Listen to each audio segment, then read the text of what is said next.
Oremos juntos.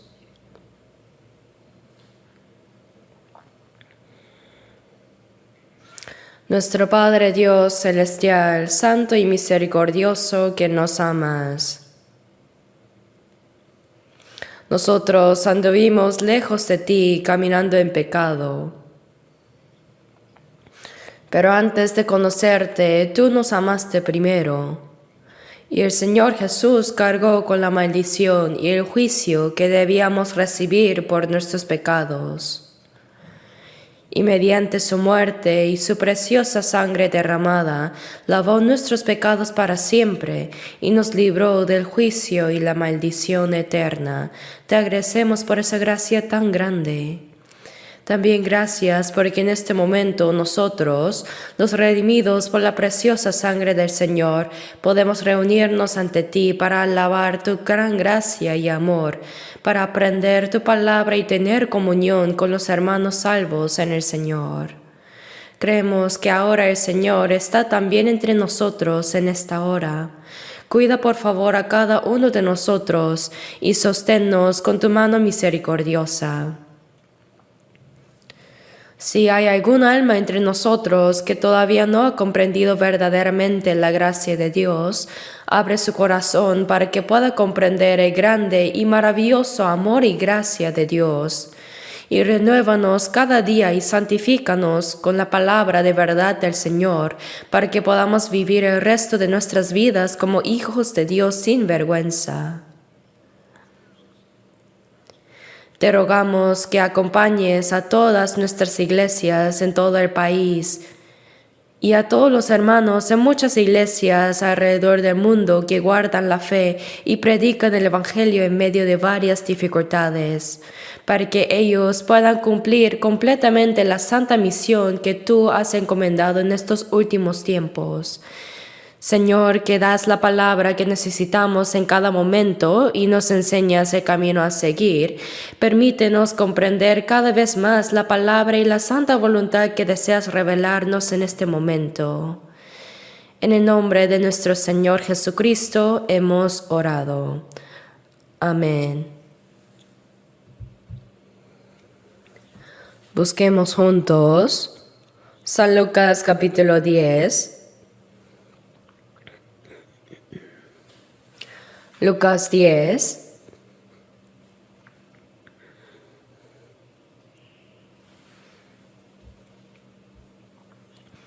Lucas 10, versículos 25 al 37. Leamos juntos. Lucas 10, versículos 25 al 37. Y aquí un intérprete de la ley se levantó y dijo para probarle: Maestro, ¿haciendo qué cosa heredaré la vida eterna?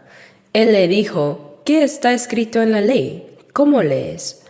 Aquel respondiendo dijo: Amarás al Señor tu Dios con todo tu corazón, y con toda tu alma, y con todas tus fuerzas, y con toda tu mente, y a tu prójimo como a ti mismo. Y le dijo: Bien has respondido, haz esto y vivirás. Pero él, queriendo justificarse a sí mismo, dijo a Jesús: ¿Quién es mi prójimo?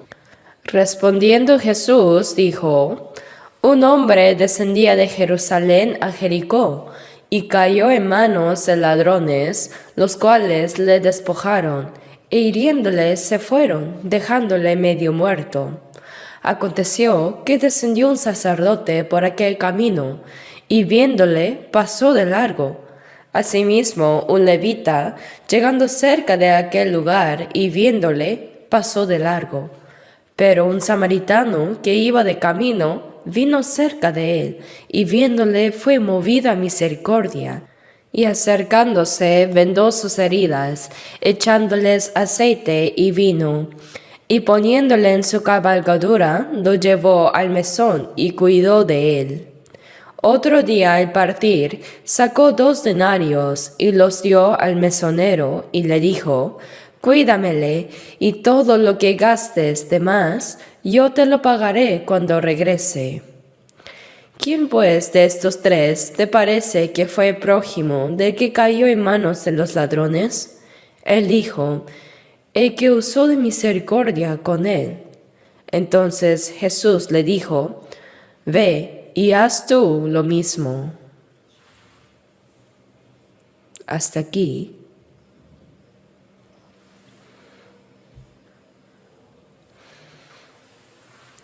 La palabra en Lucas 10 nos da una enseñanza muy importante.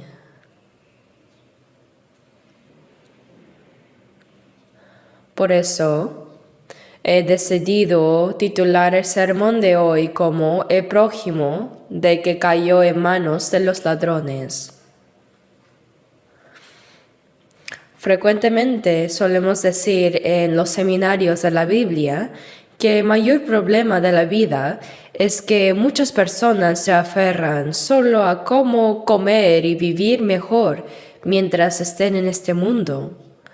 Pero ese no es el propósito de la vida humana. El mayor propósito de nuestra vida durante nuestra estancia en el mundo es el asunto del alma y después el asunto de la vida eterna, entrar en la vida eterna. El propósito por el que Dios creó al ser humano no es para que nuestro cuerpo físico sufra durante unas décadas en el mundo, peque y muera. No. Esta vida física temporal no es más que un proceso preparatorio para ir al mundo eterno más allá de la muerte. Así como una madre lleva a su hijo en el vientre durante 10 meses como preparación para nacer y vivir unas décadas, estas décadas en el mundo no son más que un proceso preparatorio para entrar en el mundo eterno. En Génesis 1:27 vemos que Dios, después de crear todas las cosas, finalmente creó al hombre a su imagen. Que Dios creara al hombre a su imagen no se refiere a la forma de nuestro cuerpo físico, ya que Él no tiene cuerpo físico. Dios es espíritu, ¿verdad? En Juan 4:24 dice que Dios es espíritu. Esto significa que dio al hombre un alma, lo creó como un ser espiritual. Entre todas las criaturas hechas por Dios, solo el ser humano fue creado a la imagen de Dios. El propósito por el cual Dios creó al hombre a su imagen fue para darle la vida de Dios. Fue para darle la vida de Dios como objeto de su amor, para llevarlo a su reino y hacerlo vivir eternamente en gloria con Él, para hacer al hombre como Dios. Por eso lo creó a su imagen, dice la Escritura. Por eso en Job 19:26 dice, y después de deshecha está mi piel. Cuando nuestro cuerpo envejece, enferma y muere, vuelve al polvo. Así en Eclesiastés 12:7 dice, y el polvo vuelve a la tierra como era. Como el cuerpo fue hecho del polvo de la tierra, cuando morimos vuelve a la tierra, al polvo, pero eso no es el fin. Dice, y el espíritu vuelve a Dios que lo dio. Acuérdate de esto antes. En Lucas 12:20, hablando de rico insensato, dice, necio, esta noche vienen a pedirte tu alma, y lo que has provisto, ¿de quién será? El alma, como fue dada por Dios, vuelve otra vez a Él. Por tanto, vivir unas décadas en este mundo solo es un proceso de preparación para entrar en el reino de Dios. Pero como no lo saben, muchas personas solo se esfuerzan por vivir bien, por lo visible y físico. En Eclesiastés 3:11 dice que Dios hizo todo hermoso y dio al hombre el anhelo de eternidad en su corazón. El ser humano tiene un anhelo de eternidad en su corazón. Cuando existe ese anhelo, quiere decir que existe también su objeto. Durante la vida, por ejemplo, cuando crecemos, los hombres sienten amor por las mujeres y las mujeres sienten anhelo por los hombres. Eso es el anhelo por el sexo opuesto. ¿Por qué Dios dio al ser humano un anhelo de eternidad? Porque realmente existe un mundo eterno. Nuestra vida no termina con unas décadas en este mundo, sino que hay un mundo eterno más allá de la muerte. El gusano que roe las hojas de los árboles, después de entrar en un capullo y salir, se convierte en una hermosa mariposa y vuela. Hasta los enjambres de mariposas cruzan grandes mares. Vivir unas décadas en este mundo es para el mundo eterno que hay más allá de la muerte. Dice, y después de deshecha está mi piel, en mi carne he de ver a Dios. Por eso prepárate para encontrarte con Dios.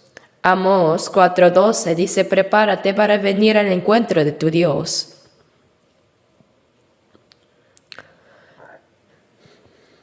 Y en Jeremías 21:8 dice, pongo delante de vosotros camino de vida y camino de muerte. Delante de cada persona está un camino de vida que lleva a la vida eterna. Asimismo, un camino de muerte que lleva al infierno eterno. Después de vivir en este mundo y morir, más allá de la muerte existen dos mundos. La Biblia lo dice claramente. Los salvados irán eternamente ante Dios al cielo. Y así vivirán eternamente en gloria con Dios. Mientras que los no salvados, por haber perdido a Dios y por haber rechazado su gracia, como dice en Mateo 25:41, dirá también a los de la izquierda, apartaos de mí, malditos, al fuego eterno preparado para el diablo y sus ángeles. El infierno no fue originalmente creado para los humanos, sino para los ángeles caídos. Antes de crear al ser humano, Dios creó primero a los ángeles. Hay numerosos ángeles, y entre ellos había 3 ángeles especiales, Gabriel, Miguel y Lucifer. De entre todos los ángeles, estos 3 representaban cada uno a 1/3 del total. Pero Lucifer, que según la Biblia fue creado con una belleza especial, se enorgulleció porque quería ser como Dios y a causa de esto fue expulsado. Con el 1/3 de los ángeles que le pertenecían, intentó rebelarse contra Dios y fue expulsado. Así, se convirtió en el diablo, Satanás, adversario de Dios. Y a los ángeles expulsados juntamente con él se les llama el diablo y sus ángeles. Por eso dice, apartaos de mí, malditos, al fuego eterno preparado para el diablo y sus ángeles. Así que durante la vida en este mundo, más allá de la muerte hay la vida eterna. Pero si somos expulsados por Dios, solo queda la perdición eterna. Y cada persona tiene la responsabilidad de elegir por sí misma entre la vida eterna y la perdición. Pero en los versículos que acabamos de leer, vemos que un intérprete de la ley se levantó y para probar a Jesús le dijo, Maestro, ¿haciendo qué cosa heredaré la vida eterna? ¿Qué debe hacer una persona, es decir, qué debo hacer yo para heredar la vida eterna?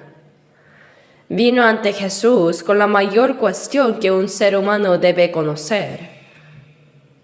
Jesús vino para salvar a los pecadores condenados a la perdición y para darles la vida eterna. Por eso en Juan 3:16 dice, porque de tal manera amó Dios al mundo, a todas las personas del mundo, que ha dado a su Hijo unigénito, para que todo aquel que en él cree no se pierda, mas tenga vida eterna. Jesús fue enviado para que por medio de él los pecadores condenados a la perdición no se pierdan, sino que tengan vida eterna. Pero los israelíes, sin conocer este hecho, rechazaron al Mesías que Dios envió. Por ese pecado, durante unos 2000 años, ellos fueron esparcidos por todas partes del mundo, donde sufrieron miserables tormentos y masacres, teniendo antes la historia más maldita del mundo. Esto nos muestra como una lección práctica de cuán grave es el castigo que debe recibir aquel que rechaza a Cristo.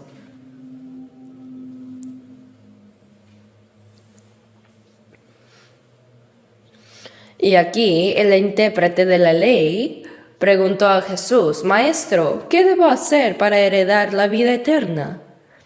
Primero, frente a Jesús, quien podía dar vida eterna, estaba una persona que necesitaba recibir la vida eterna. Se encontraron cara a cara. ¿Qué acontecimiento tan extraordinario es este? Sin embargo, este intérprete de la ley no había preguntado realmente para conocer el camino para obtener vida eterna, sino fue para probar a Jesús, dice aquí. Dice para probar a Jesús. ¿Cómo puede un ser humano tentar a Dios? Deuteronomio 6:16 dice, no tentaréis a Jehová vuestro Dios. Jesús es Dios que vino a la tierra en forma del hombre. Entonces, el hecho de que un ser humano intente tentar a Dios es verdaderamente necio y terrible. En lugar de tentarle primero, uno debe examinarse a sí mismo. En 2 Corintios 13:5 dice, examinaos a vosotros mismos si estáis en la fe, probaos a vosotros mismos. ¿O no conocéis a vosotros mismos que Jesucristo está en vosotros a menos que estéis reprobados? Esto es lo que se dice a los que ya son creyentes. Uno cree en Jesús, pero ¿realmente su fe es la fe que Dios reconoce? ¿O no sería una fe incorrecta? Examina tu fe. ¿Cómo? Romanos 10:17 dice, así que la fe es por el oír, y el oír por la palabra de Dios. Uno se salva oyendo, entendiendo y creyendo la palabra de Dios. Así que se cree oyendo y entendiendo la palabra. Pero muchas personas creen que Dios existe.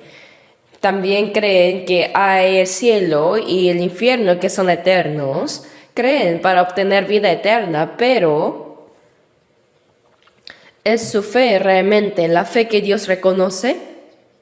Examina tu propia fe, dice. ¿Y cómo se puede examinarla? A través de la palabra de Dios. Y si está conforme a esa palabra, es una fe salva. Si no, es una fe arruinada, perdida. En la Biblia hay varios tipos de fe. En Santiago 2 se habla de la fe muerta, también la fe abandonada, la fe vana y también la fe destruida. Todos estos tipos de fe son incorrectas, no salvan por más que crean. Yo también empecé a ir a la iglesia desde el primer año de secundaria.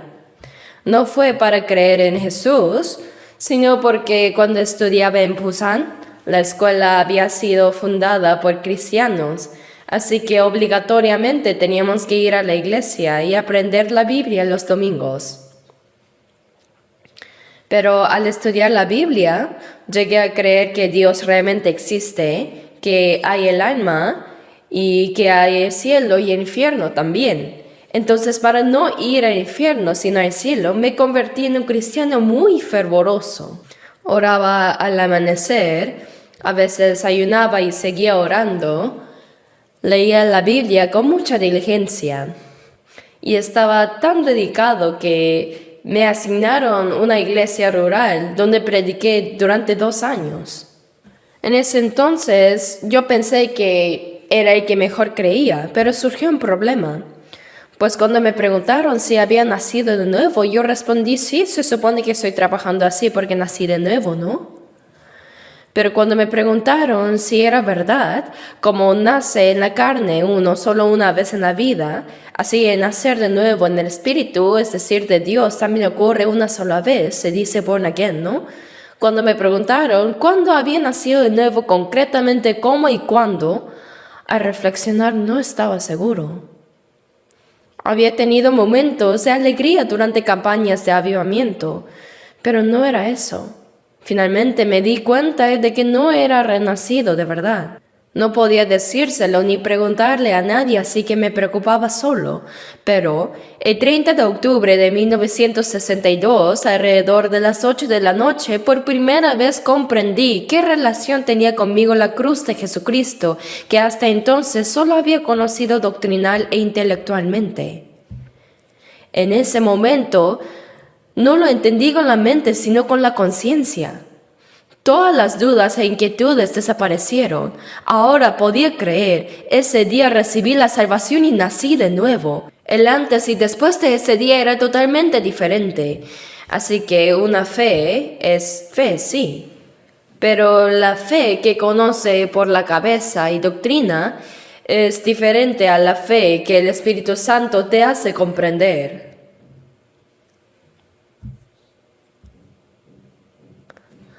Por eso Proverbios 14:12 dice, hay camino que al hombre le parece derecho, pero su fin es camino de muerte. Uno piensa que va por el camino hacia el cielo, pero al final es camino de muerte. ¿Cuántas personas que asisten a la iglesia piensan que creer es asistir fervientemente a la iglesia? Y que si son dirigentes, oran fervientemente, hacen servicios, dan ofrendas generosamente y si viven bien, creen bien, piensan que recibirán una gran recompensa en el cielo. Y muchos pastores también enseñan así. En el cielo uno recibe recompensas, pero para ir allá hay que nacer de nuevo primero. Pero ¿cuándo ha nacido de nuevo usted? Ese fervor religioso también lo tienen otras religiones. ¿Cuán fervorosas son?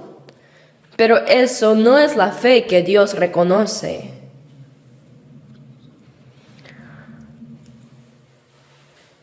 Por eso examina si tu fe es una fe que Dios reconoce. Examínate a ti mismo. No debes tentar a Dios, sino primero examinar tu propia fe. Debes confirmar si tienes o no la fe que Dios reconoce. La fe que Dios reconoce, según Gálatas 3:23, es la fe que había de ser revelada. La fe que había de ser revelada significa que Dios abre y muestra. Dios abre nuestro corazón y abre su palabra para hacernos comprender, y creer es comprender. Colosenses 1:6 dice, desde el día que oísteis y conocisteis la gracia de Dios en verdad. El día que oyeron el Evangelio que puede salvarlos y verdaderamente comprendieron la gracia de Dios, el día que llegaron a conocer. Por eso en 1 Tesalonicenses 1:5 dice, pues nuestro Evangelio no llegó a vosotros en palabras solamente, sino también en poder, en el Espíritu Santo y en plena certidumbre.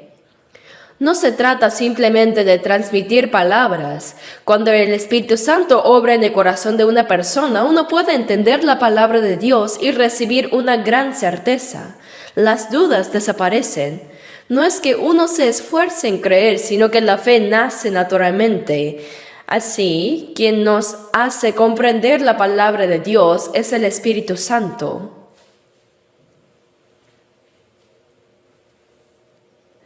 En Lucas 13, versículos 23 y 24,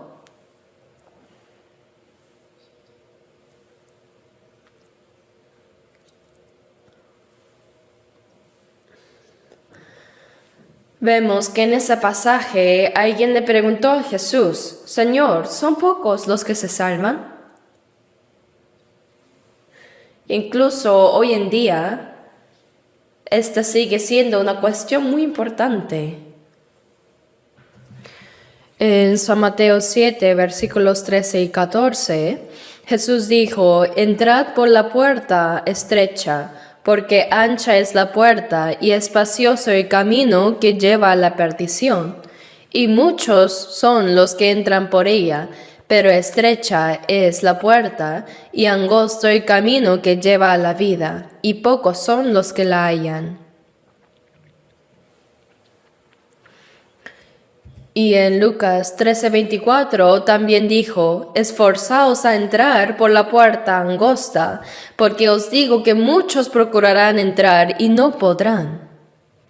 Sería bueno que todos los que procuren entrar vayan al cielo, pero lamentablemente no es así. Una vez que recibimos la salvación, podemos entender estas palabras. De verdad, hoy en día hay muchísimas personas que profesan creer en Jesús. Vivimos en una era de herencia cristiana. Hay muchísimas denominaciones, iglesias, pastores y grandes esfuerzos. Sin embargo, es curioso notar que cuando examinamos de cerca su fe, realmente es difícil encontrar a alguien que haya nacido de nuevo. ¿No es extraño? Aunque muchas personas buscan entrar al cielo, aunque dicen creer en Jesús, no todos lo logran. Tal como dijo el Señor, muchos procurarán entrar y no podrán. Por tanto, debemos reflexionar seriamente sobre este asunto. En este contexto, el intérprete de la ley que habló con Jesús sobre la vida eterna cometió dos grandes errores. En primer lugar, su intención al hacer la pregunta no era genuina, sino fue para poner a prueba a Jesús, lo cual ya es un error en sí. En segundo lugar, le preguntó: ¿qué bien haré para heredar la vida eterna? Aunque estaba tratando un tema tan importante como la vida eterna, su pensamiento fundamental era incorrecto, pues creía que la vida eterna se podía obtener haciendo algo. Así muchas personas piensan de la misma manera ahora también. Pero ¿qué podría hacer el ser humano para alcanzar la vida eterna? Romanos 3:4 dice: Antes bien sea Dios veraz y todo hombre mentiroso. Solo Dios es verdadero. Todos los hombres son mentirosos. También dice que engañoso es el corazón más que todas las cosas y perverso. Así es como Dios ve a la humanidad.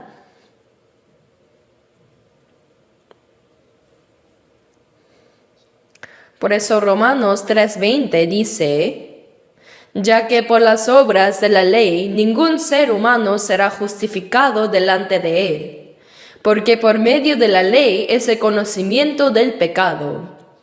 Nadie puede ser justificado cumpliendo la ley. La ley no nos lleva a ser justos, sino a reconocer nuestro propio pecado. Cuando alguien intenta vivir conforme a la ley y se da cuenta de que ha fallado, nadie puede decir honestamente que ha cumplido perfectamente la ley y que por eso merece entrar al cielo. Gálatas 5:4 dice: de Cristo os desligasteis los que por la ley os justificáis, de la gracia habéis caído. Los que intentan justificarse por la ley son personas que se esfuerzan mucho en su vida religiosa. Pero la Biblia dice que estos han sido separados de Cristo y han caído de la gracia, y separarse de Cristo, caer de la gracia, significa la condenación eterna al infierno. Aunque muchos elogian a tales personas diciendo que son muy creyentes y que tendrán un lugar privilegiado en el cielo, la palabra de Dios afirma lo contrario. Quien intenta justificarse por la ley ha sido separado de Cristo y ha caído de la gracia. Es igual que una persona que no sabe nadar y se está ahogando, por más que se esfuerce a salvarse a sí mismo. Entonces, ¿cómo se puede sobrevivir? Es imposible salvarse a sí mismo. Así, la pregunta de haciendo qué cosa heredaré la vida eterna claramente refleja la soberbia del intérprete de la ley. Es una soberbia grande. Por eso Jesús le respondió: ¿qué está escrito en la ley? ¿Cómo lees?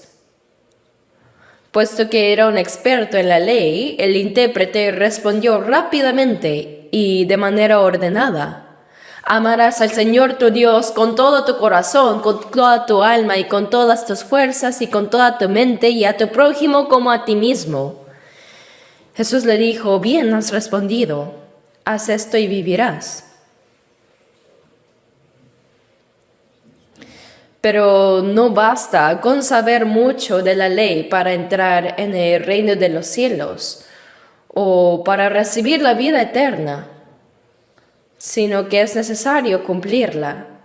La ley dice: haz esto y vivirás. Entonces el intérprete de la ley, queriendo justificarse a sí mismo, preguntó al Señor: ¿y quién es mi prójimo?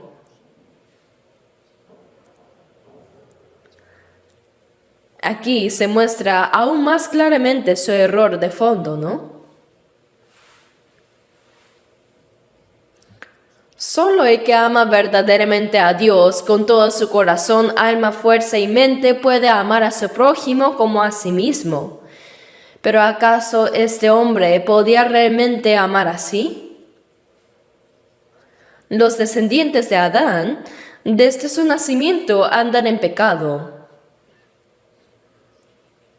No aman verdaderamente a Dios, más bien buscan usar a Dios para sus propios beneficios.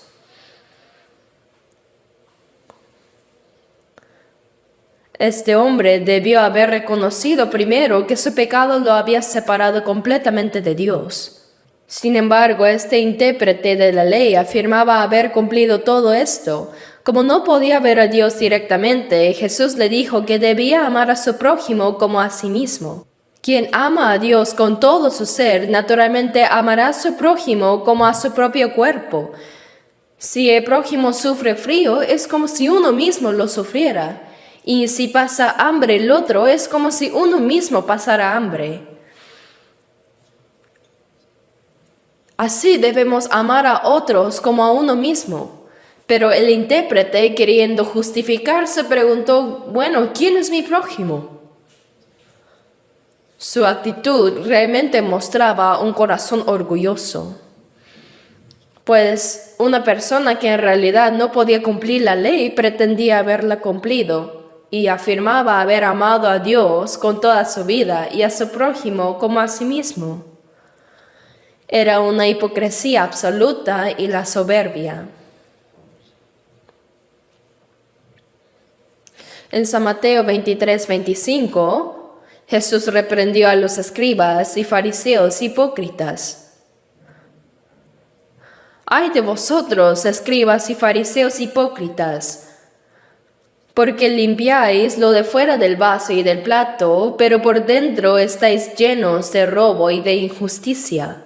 Y el versículo 27 dice: sois semejantes a sepulcros blanqueados que por fuera a la verdad se muestran hermosos, mas por dentro están llenos de huesos de muertos y de toda inmundicia. Jesús dijo esto: limpia primero lo de dentro del vaso y del plato, para que también lo de fuera sea limpio. ¿Y qué es lo de dentro? Ese corazón. ¿Y cómo se puede limpiar el corazón, que es más engañoso que todas las cosas y perverso? Solo mediante la salvación y la transformación por el Espíritu Santo puede purificar de verdad nuestro corazón. Pretender ser justo y creer que uno puede guardar la ley es pura hipocresía y arrogancia vacía.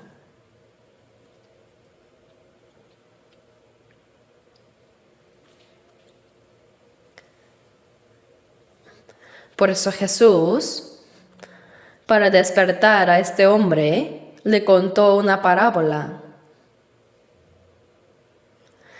El hombre le preguntó: ¿quién es mi prójimo? Yo puedo amarlo, dígame. Así que Jesús le explicó quién era realmente su prójimo. En el versículo 30 dice: respondiendo Jesús, dijo: un hombre descendía de Jerusalén a Jericó y cayó en manos de ladrones, los cuales le despojaron e hiriéndole se fueron dejándole medio muerto. Un hombre estaba bajando de Jerusalén a Jericó.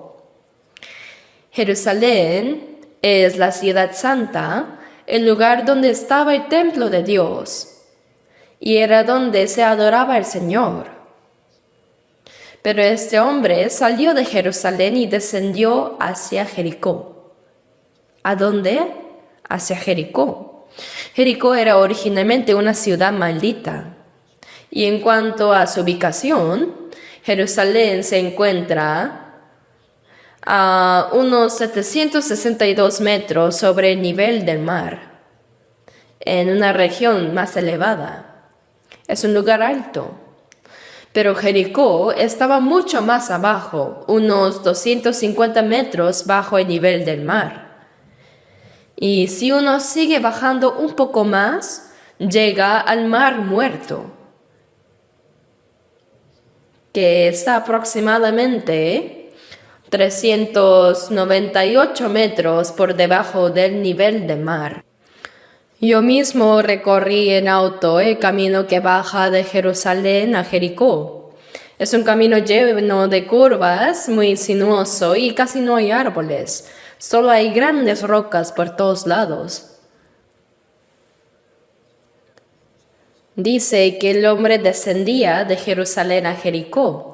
¿A qué se refiere eso? Se refiere a alejarse de Dios, caer en la degradación. Si uno sigue descendiendo, llega al mar muerto, el mar de la muerte, símbolo del infierno donde no hay vida. Y dice que cayó en manos de ladrones. Los ladrones lo despojaron de su ropa, lo golpearon y se fueron dejándolo medio muerto. Lo desnudaron, le robaron todo y lo golpearon hasta dejarlo casi muerto. Cuando Jesús contó esta parábola, se refería a algo que realmente pasaba en ese tiempo, pues los ladrones solían esconderse detrás de las rocas y atacaban a los que pasaban. Jesús utilizó algo que la gente conocía bien para dar su enseñanza. Le robaron la ropa, le quitaron todo, lo golpearon y lo dejaron ahí incapaz de moverse, esperando la muerte.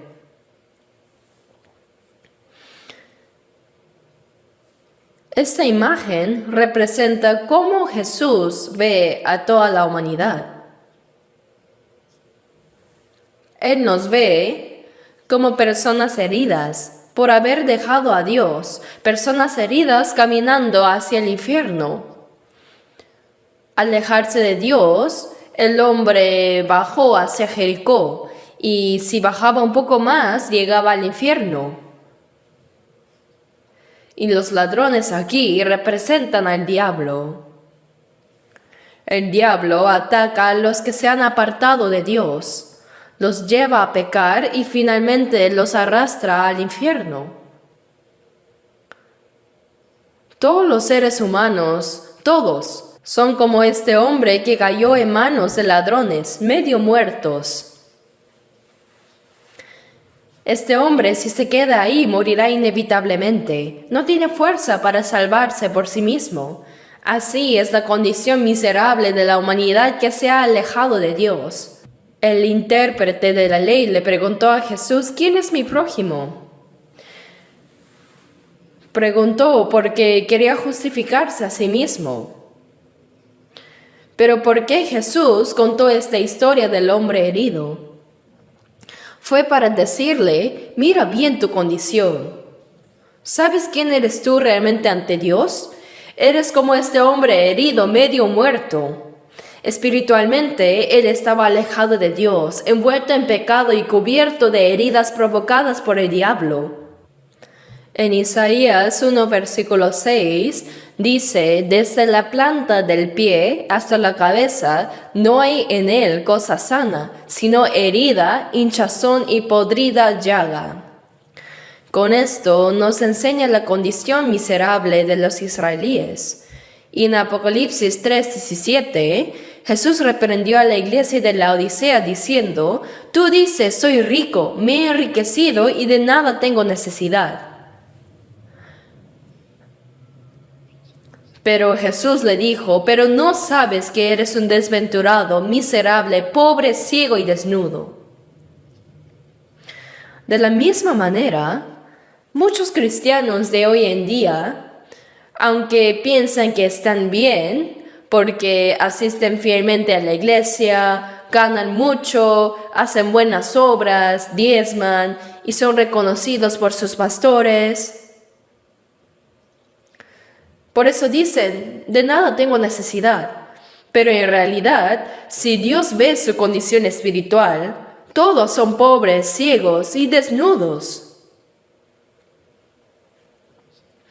El pueblo de Israel y la iglesia de la Odisea representan la imagen de la cristiandad caída en los últimos tiempos. Se creen ricos y que no tienen necesidad de nada, pero son pecadores que están caminando hacia el infierno aunque piensan que están cerca del cielo. Ahora, volviendo a la parábola, este hombre herido estaba a punto de morir. Si lo dejaran solo, inevitablemente moriría. No puede salvarse a sí mismo.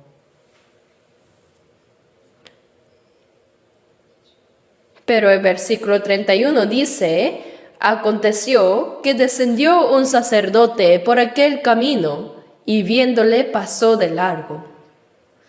El sacerdote era el encargado de ofrecer sacrificios y de orar a Dios en nombre del pueblo. Imagínense al hombre herido, está, ay, así me muero. Pero ve a lo lejos venir a alguien.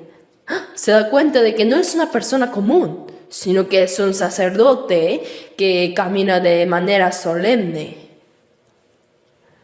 Y de manera tan reverente, tal como hoy vemos a algunos pastores que así con su Biblia bajo el brazo, muestran una apariencia piadosa. Ojalá esa piedad también estuviera en su corazón. Sin duda, el sacerdote caminando vio al hombre herido. ¡Oh! Fue atacado por los ladrones. Ya está muriendo, entonces de todas formas morirá pronto. ¡Qué pena! Y pasó de largo. Wow, este hombre pensó que si alguien podía salvarlo, sería un hombre santo como el sacerdote que oraba a Dios por el pueblo. Pero no fue así. El sacerdote lo ignoró y siguió su camino. Luego, poco después dice, asimismo un levita llegando cerca de aquel lugar y viéndole pasó de largo. El levita era alguien que servía activamente en el templo. Era muy diligente en sus deberes religiosos. A lo lejos, el herido vio venir a otro hombre, y era un levita, caminando rápido, con entusiasmo, porque debía ir a cumplir su servicio a Dios. Así que pensó el herido, antes ese sacerdote, por considerarse demasiado santo, pasó de largo, pero seguro que este levita me ayudará. Pero él también al verlo dijo, ha sido atacado por los ladrones, está a punto de morir. Qué lástima, qué triste. Y pasó de largo. ¿Cómo es posible? ¿Saben qué nos enseña esto? Jesús nos muestra que todos los que se han apartado de Dios están como este hombre que descendió de Jerusalén a Jericó. Todos terminaron dándole la espalda a Dios y viven en el estado de los caídos, y al final fueron golpeados por Satanás hasta quedar medio muertos. Esta es la condición del alma, no tienen fuerza para salvarse a sí misma. La salvación no se puede obtener por su propio esfuerzo, sino que tiene que venir alguien más para rescatarlo. Eso es la salvación. Pero ¿qué significa que el sacerdote pasó de largo? Quiere decir que delante de nosotros también pasaron muchos pastores famosos, muchos que parecían muy espirituales, parecían estar llenos del Espíritu Santo, se veían santos, y en los avivamientos son impresionantes. Dicen, oh, yo recibí el Espíritu Santo tras ayunar y orar en la montaña, etcétera, etcétera. Muestran una apariencia muy santa. ¿Pero pudieron salvar ellos? No, solo pasaron de largo. Tras celebrar un gran avivamiento, no queda nada de terminarlo. Lo sé porque también asistí a muchos eventos así. Solo pasa. ¿Y el levita qué representa? A la persona que sirve con gran esfuerzo, al uno mismo. Hay muchas personas que asisten a la iglesia, que guardan el domingo, que sirven, que ofrendan, que hacen buenas obras, intentan ser como los levitas, pero ¿pueden salvarse a través de su propio esfuerzo y buenas obras? No. Eso también pasa de largo. El esfuerzo propio, las buenas acciones y la vida religiosa no pueden salvar.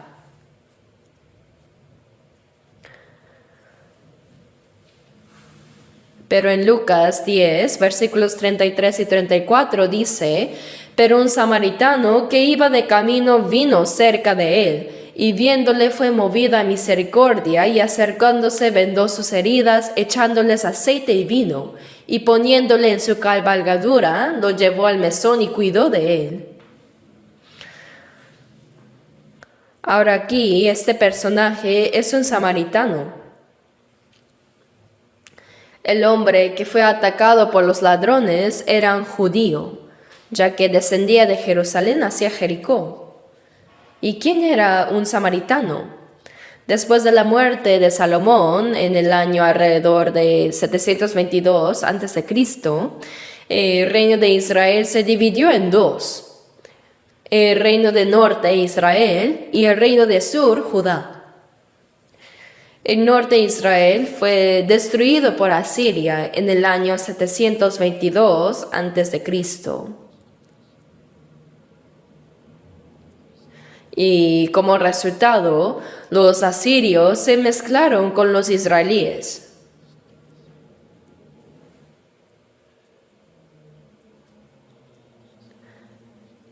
En la Biblia vemos que por eso adoraban tanto a Dios como a otros dioses de orígenes desconocidos.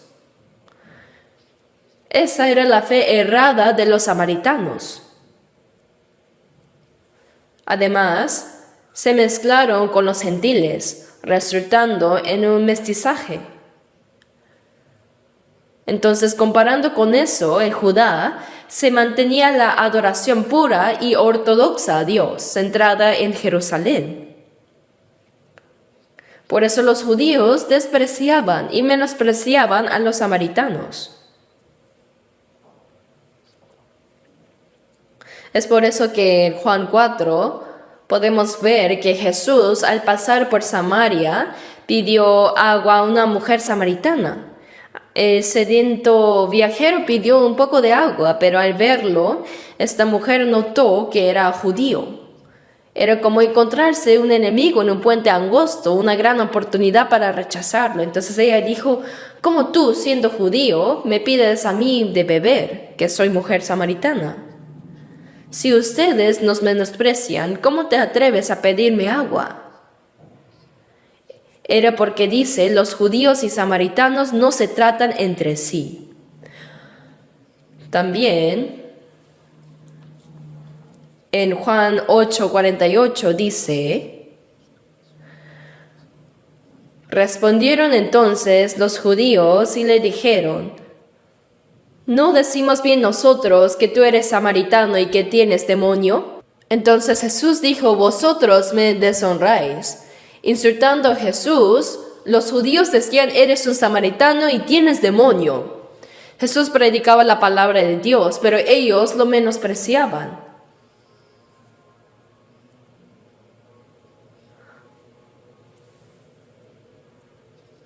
Así tanto el sacerdote como el levita pasaron de largo, pero este samaritano no. El hombre herido era un judío.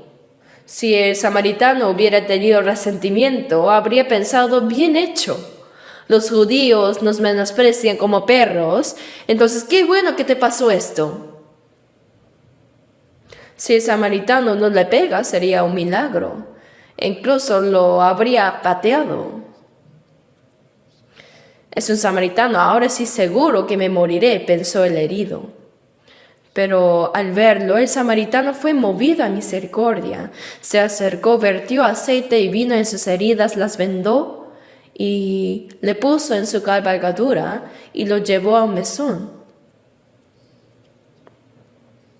Aquí, este samaritano representa a Jesús, quien fue despreciado por los judíos.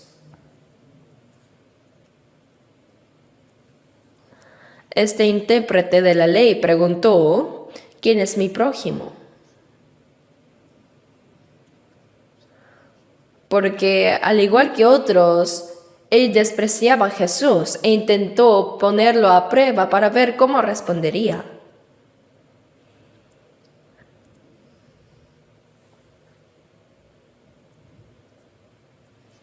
Sin embargo, lo que le dijo Jesús fue, ¿sabes qué tipo de persona eres tú?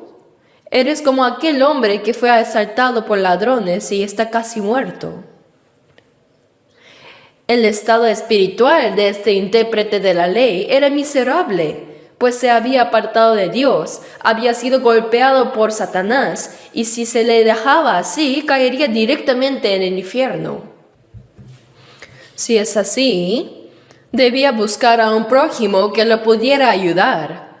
Tenía que encontrar a un prójimo que pudiera rescatarlo, no uno al que él pudiera ayudar, sino uno que lo salvara primero a él. Sin embargo, mientras estaba muriendo, así preguntó, ¿quién es mi prójimo? ¡Qué absurdo! Un pecador que va al infierno no tiene amor hacia Dios, ni puede amar al prójimo como a sí mismo. Como todos los hombres son mentirosos, nadie puede llegar a ser justo cumpliendo la ley. La ley solo sirve para hacernos conscientes del pecado. Sin embargo, este intérprete lleno de soberbia preguntó, ¿quién es mi prójimo? Así que Jesús le dijo, ¿sabes quién es ese hombre que descendía de Jerusalén a Jericó y fue asaltado? Eres tú. El estado de tu alma es miserable, has sido golpeado por Satanás, y si se te deja así, terminarás en el infierno. Y quien te salva soy yo soy tu prójimo. Jesús, despreciado por el pueblo de Israel, es el verdadero prójimo que puede salvar al hombre herido.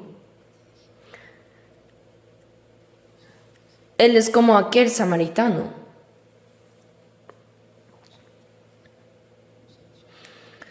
Jesús estaba hablando de esta verdad. El samaritano, movido a misericordia, se acercó y vendó sus heridas vertiendo aceite y vino. ¿Con qué se pueden curar las heridas mortales causadas por el pecado? Con aceite y vino. Hay muchas enseñanzas de la Biblia que muestran que el vino simboliza la sangre de Jesús. Por ejemplo, antes de morir en la cruz, el Señor tomó el vino y dijo, «Bebed de ella todos, porque esto es mi sangre del nuevo pacto, que por muchos es derramada para remisión de los pecados».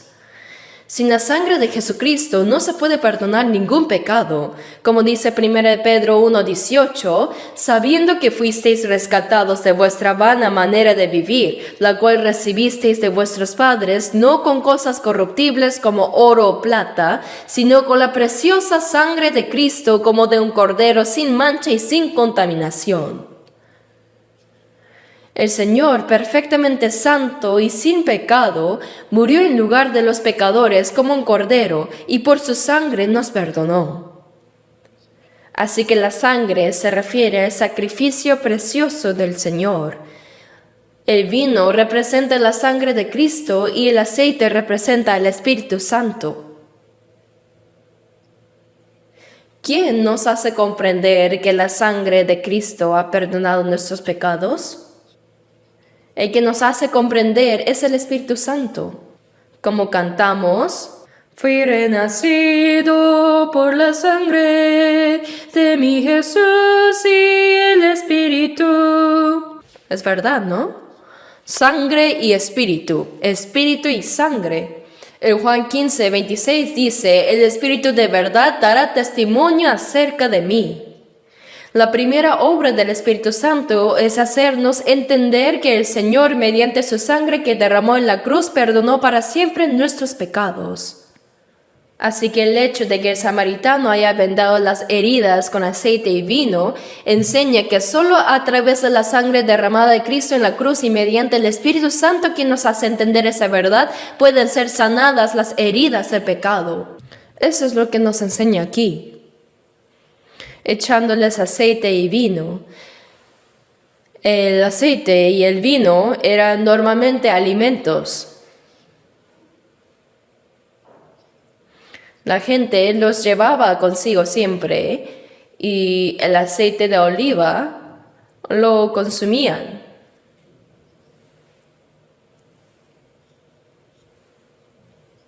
Y el vino lo tomaban para sentirse alegres.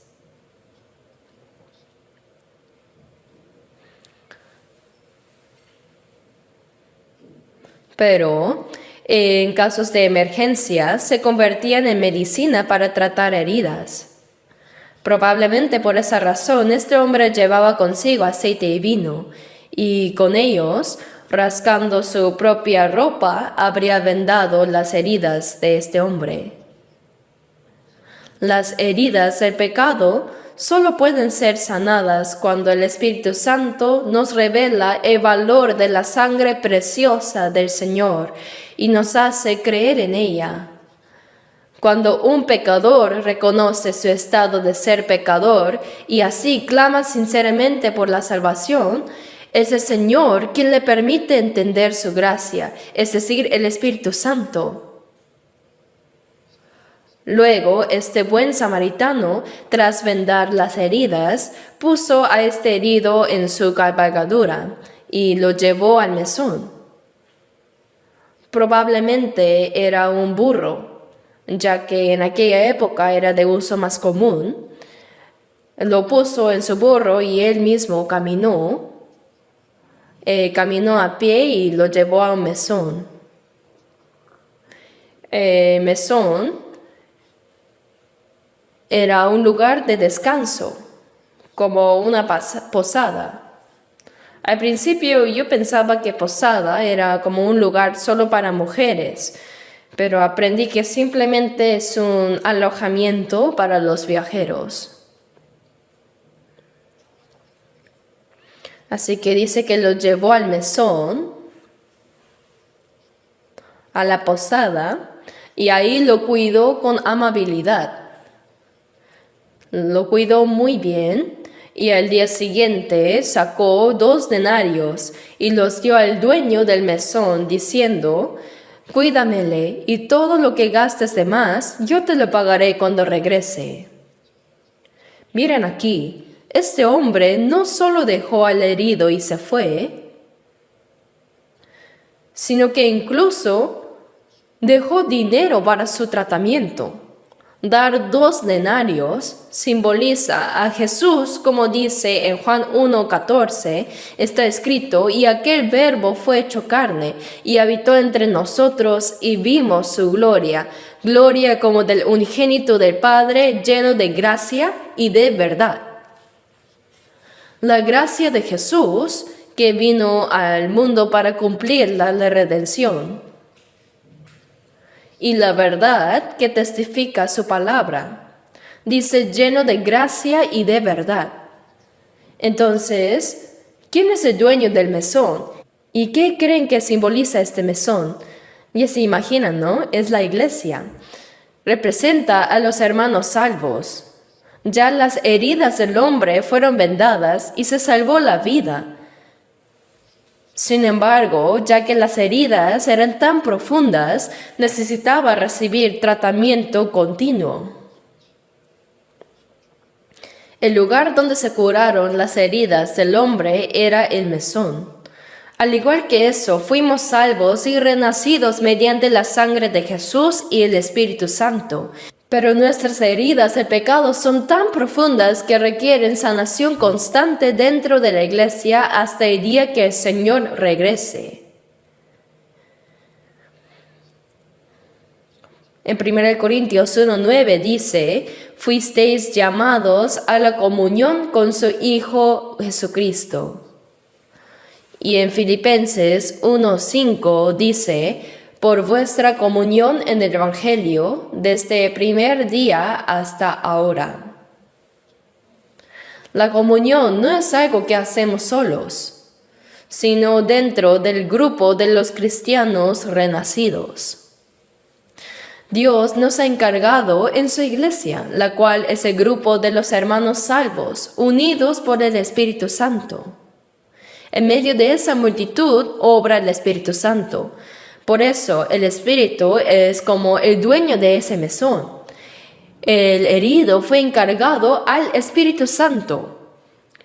Él no solo ayuda a los pecadores a encontrar la salvación, sino que también sigue sanando y fortaleciendo a los salvos. En 1 de Pedro 2, versículo 2 dice, desead como niños recién nacidos la leche espiritual no adulterada, para que por ella crezcáis para salvación. Aunque hemos recibido la salvación, todavía somos como niños recién nacidos.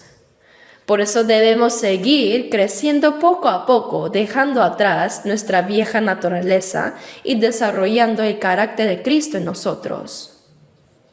Por eso en Colosenses 1:28 dice, a quien anunciamos amonestando a todo hombre y enseñando a todo hombre en toda sabiduría, a fin de presentar perfecto en Cristo Jesús a todo hombre. Así el Señor dentro de la iglesia nos cría con toda sabiduría y su palabra. Dice, a fin de presentar perfecto en Cristo Jesús a todo hombre, nuestra personalidad espiritual debe llegar a ser perfecta. Gálatas 4:19 dice, hijitos míos, por quienes vuelvo a sufrir dolores de parto hasta que Cristo sea formado en vosotros. Así como una madre sufre dolores de parto para dar a luz y luego trabaja arduamente para criar a su hijo, de la misma manera el apóstol Pablo también sufrió dolores de parto para predicar el Evangelio. Y aún después del nacimiento espiritual dice vuelvo a. Significa que siguió trabajando hasta que Cristo fuera plenamente formado en los corazones de los hermanos. Después de recibir la salvación, nuestro corazón y vida comienzan a transformarse poco a poco, volviéndose cada vez más perfectos como hijos de Dios.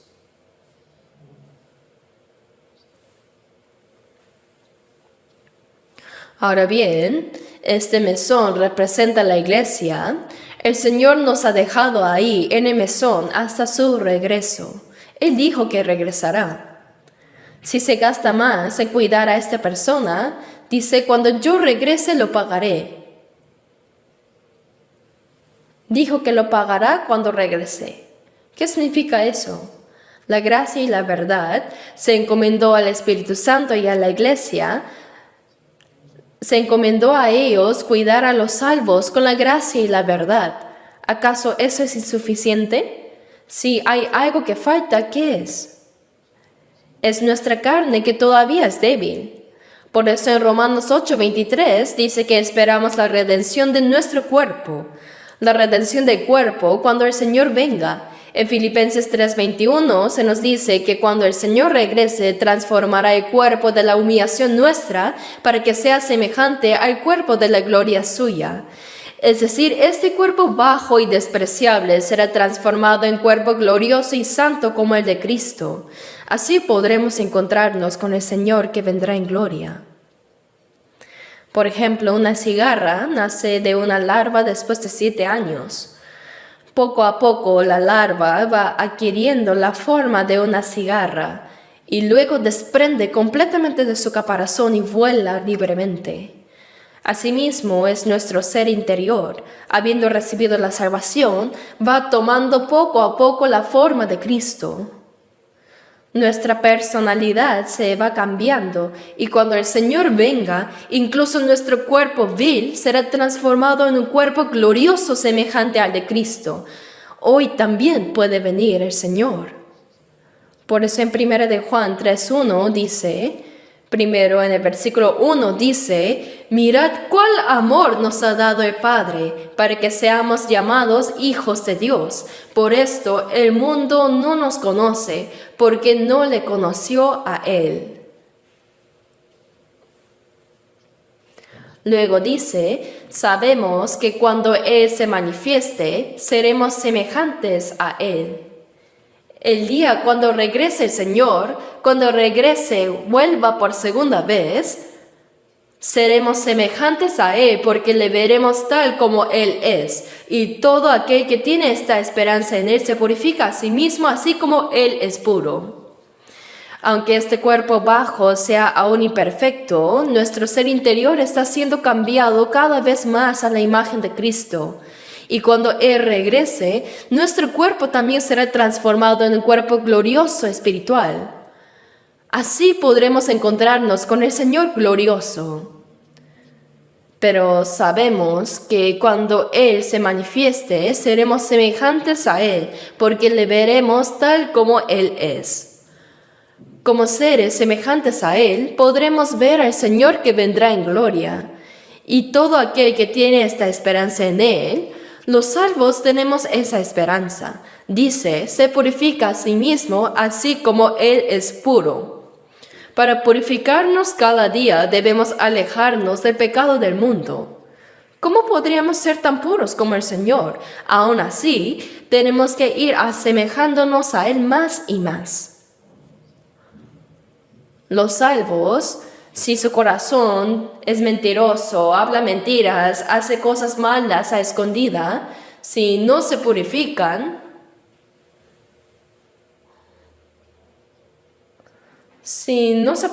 no pueden ver al Señor. Dijo, y todo aquel que tiene esta esperanza en Él se purifica a sí mismo, así como Él es puro.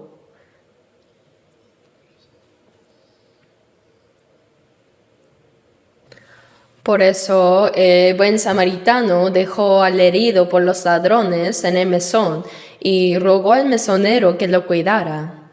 Le entregó 2 denarios que son la gracia y la verdad, y le dijo, cuídamele y todo lo que gastes de más, yo te lo pagaré cuando regrese. ¿Qué es lo que se gastará de más? Esto simboliza que hasta que el Señor regrese, nosotros seguimos siendo imperfectos. Pero cuando Él venga, seremos transformados en su gloria. Seremos glorificados. Esta es nuestra esperanza.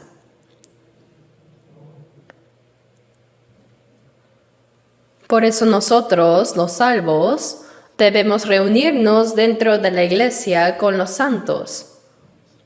Y como dice Efesios 4:3, debemos ser solícitos en guardar la unidad del Espíritu.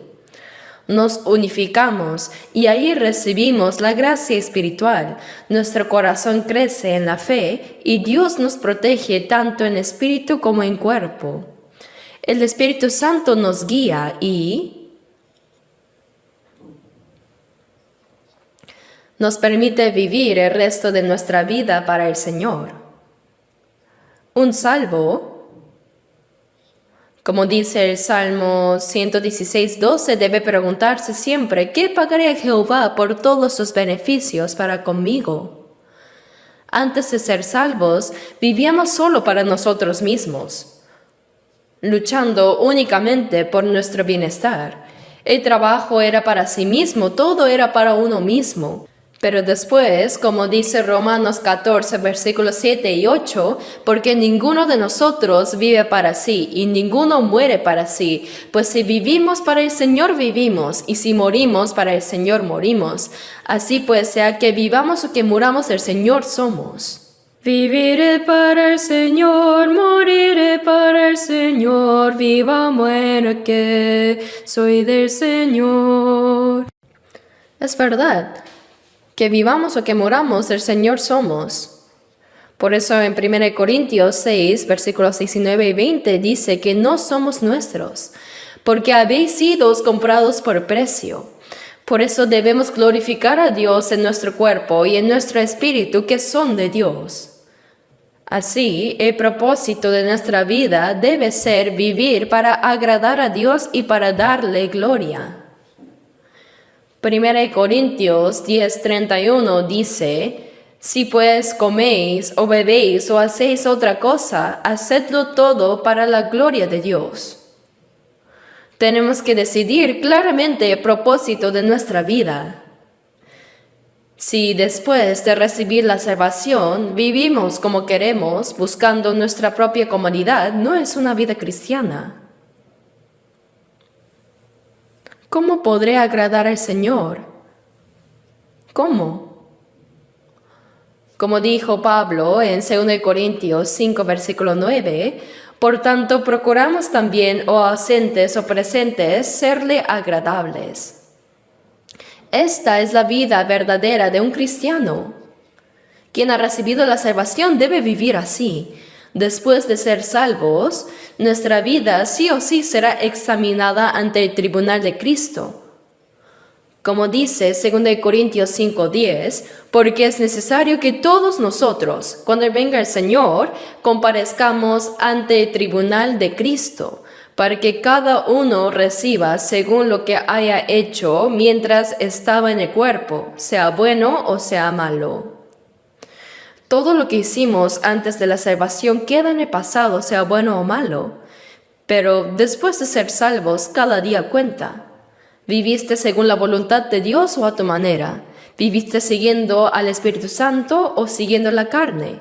¿Obedeciste a la palabra de Dios o fuiste desobediente? Eso es el bien y el mal. Es diferente al criterio moral de este mundo. Santiago 4, versículo 17 dice, y al que sabe hacer lo bueno y no lo hace, le es pecado. Lo bueno no es lo que el mundo considera bueno, sino hacer la voluntad de Dios. El mayor bien es predicar el Evangelio y salvar almas. Saber hacer eso y no hacerlo y hacer otras cosas raras, eso es pecado. La gente del mundo considera pecado solo hacer lo malo.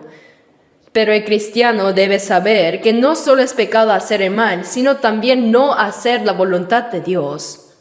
Por eso debemos prepararnos para recibir al Señor que vendrá. En Mateo 5:48 dice, sed pues vosotros perfectos, como vuestro Padre que está en los cielos es perfecto. ¿Acaso puede el hombre llegar a ser perfecto como Dios? Cuando un buen padre dice a su hijo, quiero que seas como yo, no dice con que seas la mitad de lo que soy, basta, sino que desea que su hijo sea tal como él. Dios también desea que seamos como Él. Dijo que seamos perfectos. Cuando Él se apareció a Abraham a los 99 años, en Génesis 17:1 le dijo, anda delante de mí y sé perfecto. Le falta uno al número 99, ¿no? Aunque tenía 99 años, le dijo que fuera perfecto. Y cuando cumplió 100 años, Dios le dio a su hijo Isaac, su hijo unigénito. Así, cuando nos vamos perfeccionando poco a poco, Dios tiene muchas bendiciones que quiere darnos. Aunque el padre quiera darle todo a su hijo, si el hijo es inmaduro, ¿cómo podría darle todo? Lo desperdiciaría todo, ¿verdad? Hay que esperar hasta que pueda administrarlo bien. Por eso, lo que Dios espera de nosotros es que como salvos primero recordemos bien que somos hijos de Dios. Somos personas que pronto nos encontraremos con el Señor. Se revelará cómo hayamos vivido desde el día que fuimos salvos hasta el día que vayamos delante del Señor. Eso es el tribunal de Cristo. Para aquellos que van al infierno, como dice Apocalipsis 20:12 en adelante, los muertos eternamente serán juzgados según sus obras y recibirán castigo en el infierno conforme a sus pecados. Pero para los salvos se revelará cómo vivieron desde después de haber recibido la salvación. Entonces, ¿qué debemos hacer? Eso se llama recompensa, es un juicio de recompensas. Aunque todos recibimos la salvación de igual manera, la gloria será distinta. Algunos podrían decir, ¿qué más puedo esperar de la gloria? Me basta con sentarme al menos en el rincón más alejado del cielo. Pero ¿realmente dirías eso si te encontraras frente al Señor hoy? Si hubieras sabido, habría vivido de manera más ferviente y correcta para el Señor, y no de manera necia siguiendo los deseos vanos de esta carne en el mundo vano. Sin duda nos arrepentiríamos profundamente, ya que no habrá segunda oportunidad. Pero nosotros todavía tenemos esa oportunidad. Por eso debemos vivir el resto de nuestra vida verdaderamente para el Señor. Así nos habló y también nos dio otra palabra importante. Jesús dijo a este intérprete de la ley en el versículo 36, ¿quién pues de estos tres te parece que fue el prójimo del que cayó en manos de los ladrones? Él respondió, el que usó de misericordia con él. Entonces Jesús le dijo, ve y haz tú lo mismo. ¿Quiénes son estos tres? El sacerdote simplemente pasó de largo. El levita también pasó de largo. Pero el samaritano, movido a misericordia, se acercó, vendó sus heridas echándoles aceite y vino, lo montó en su cabalgadura y lo llevó al mesón y lo encomendó al mesonero pidiéndole que lo cuidara hasta su regreso. Entonces, ¿quién? Entre el sacerdote, el levita y el samaritano, ¿quién fue el prójimo del que cayó en manos de los ladrones? ¿Qué significa esto? ¿Qué dijo el intérprete de la ley? Él preguntó, ¿quién es mi prójimo? Debemos entender bien esta palabra. No podemos omitir todo lo de medio y solo citar el final diciendo, ve y haz tú lo mismo. Algunos interpretan erróneamente que así como Jesús curó al herido por ladrones, nosotros también debemos hacer como el samaritano. Pero no, pues si uno mismo es la persona que ha sido asaltada por los ladrones, ¿cómo va a actuar como el buen samaritano? No hay que malinterpretar de esa manera. Recuerdo que antes estaba en Mokpo por un breve tiempo para predicar y terminé quedándome allá 5 años. Y pues ahí conocí a un presidente de un gran colegio, probablemente era anciano, que él me decía frecuentemente que enseñaba a sus estudiantes este pasaje de Lucas capítulo 10, diciendo que deben actuar como este buen samaritano. Con este Lucas capítulo 10 enseñaba a sus alumnos que debían ser como el buen samaritano que curó al herido. Se enorgullecía de enseñarlo, pero aunque no le dije nada en su momento, esa interpretación no es correcta. ¿Quién es el prójimo del que cayó en manos de los ladrones? El intérprete de la ley preguntó, ¿quién es mi prójimo? Y Jesús respondió con esta parábola. El que fue herido necesitaba encontrar a su prójimo que pudiera salvarlo. Asimismo, nosotros necesitamos encontrar a nuestro prójimo que pueda salvarnos. Si reconocemos que el Señor es el prójimo que nos salvó, entonces ve y haz tú lo mismo. Significa que ya que fuiste salvo, así como el Señor hizo contigo, tú también debes actuar de la misma manera.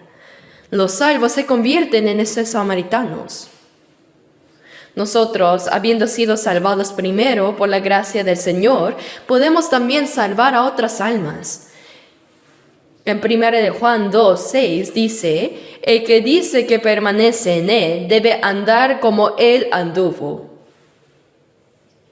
El que dice que permanece en el Señor, en quien el Señor permanece, esa persona debe actuar como el Señor hace, como Él me ha hecho. Ve y haz tú lo mismo. ¿Acaso puede alguien que no ha sido salvo hacer eso? No. Esta palabra es para los salvos. Si has comprendido la gracia que el Señor ha obrado en ti, entonces debes actuar de la misma manera. Por tanto, los salvos, al ver a otros que aún no creen, a los heridos por los pecados, deben hacer como hizo el buen samaritano. ¿Cómo obra el Señor para salvar las almas? ¿No es a través de los salvos? Romanos 10, versículos 13 al 14 dice, ¿cómo pues invocarán a aquel en el cual no han creído? ¿Y cómo creerán en aquel de quien no han oído? ¿Y cómo oirán sin haber quien les predique? Aunque Jesús murió en la cruz para perdonar nuestros pecados para siempre, si no se predica nadie podrá creerlo. ¿Quién debe predicar? En Juan 20, versículos 19 al 20, Jesús resucitado se apareció a sus discípulos y les dijo, paz a vosotros, como me envió el Padre, así también yo os envío. Jesús vino a este mundo para cumplir la voluntad del Padre y redimió los pecados de la humanidad. Ahora dijo, así también yo os envío. Él envía a los salvos para predicar esta verdad. ¿Me dejo entender? Si los salvos cierran sus bocas y no predican, nadie será salvo. Nosotros somos los segundos samaritanos. Ve y haz tú lo mismo. En 1 de Juan 2:6, el que dice que permanece en el Señor debe andar como Él anduvo. Si permanezco en el Señor, Él obrará a través de mí. En Gálatas 2:20 dice, con Cristo estoy juntamente crucificado, y ya no vivo yo, mas vive Cristo en mí. Ahora Cristo vive y obra en los salvos.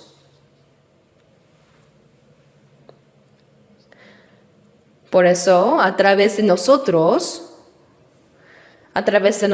que fuimos pecadores destinados a la perdición, debemos testificar del Evangelio de la gracia del Señor para salvar a otros. Así los salvados, como los segundos samaritanos, deben salvar a otras almas. Esta es una palabra muy, muy importante.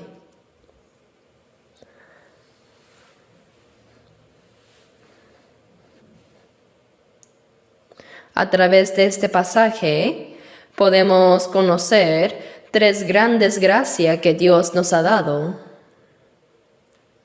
Primero, nuestra alma fue salvada. El hecho de que el samaritano vendó las heridas con aceite y vino simboliza que nuestras heridas del pecado solo pueden ser sanadas por la sangre del Señor y el Espíritu Santo. Sin la sangre no podríamos recibir la sanación eterna.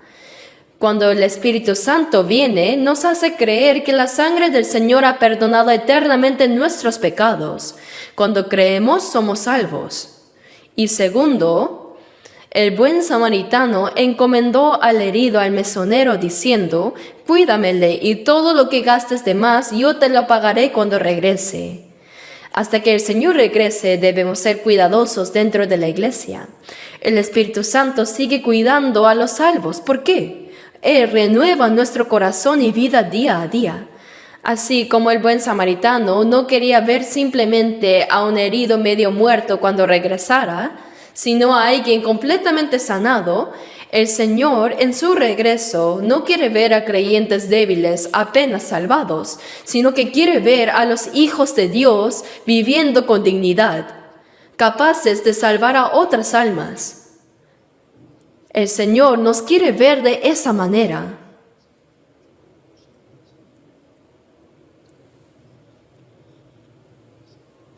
Por eso, segundo, debemos permanecer en el cuidado continuo del Espíritu Santo dentro de la iglesia. Los salvos deben cuidar también de otras almas. Los salvos no debemos escapar del mesón. Así como cuando un niño nace, la mamá, papá, toda la familia lo cuida con amor. Además, los hermanos y hermanas, los tíos y tías lo cuidan. Así, después de ser salvos, los hermanos que fueron salvados primeros cuidan de los recién salvos y los aman. Pero si alguien huye diciendo que se siente agobiado y se escapa por algún rincón, podría ser mordido por un perro o ser abandonado en un orfanato.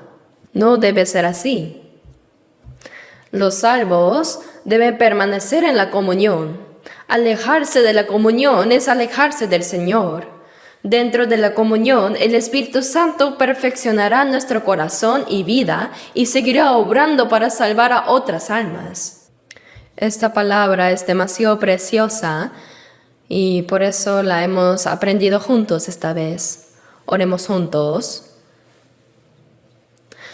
Padre Dios misericordioso, nosotros anduvimos lejos de ti en pecado y éramos merecedores del juicio, maldición y la eterna condenación, pero con tu inmenso amor, aun cuando no te conocíamos, enviaste a Jesucristo a morir en nuestro lugar y con su sangre limpiaste nuestros pecados eternamente. Te damos gracias por habernos salvado sin ningún mérito de nuestra parte. Señor, gracias por hacernos comprender esa inmensa gracia. Por favor, permite para que en el resto de nuestra vida podamos ser renovados día a día en la iglesia, donde tú obras con tu palabra y el Espíritu Santo, viviendo conforme a tu voluntad y gloria dentro de la comunión con nuestros hermanos, y para que así podamos predicar este inmenso amor y gracia a las almas que aún no son salvas, para que muchos más puedan alcanzar la salvación. Guía por favor todos los días de nuestras vidas y oramos en el nombre de nuestro Señor Jesucristo. Amén.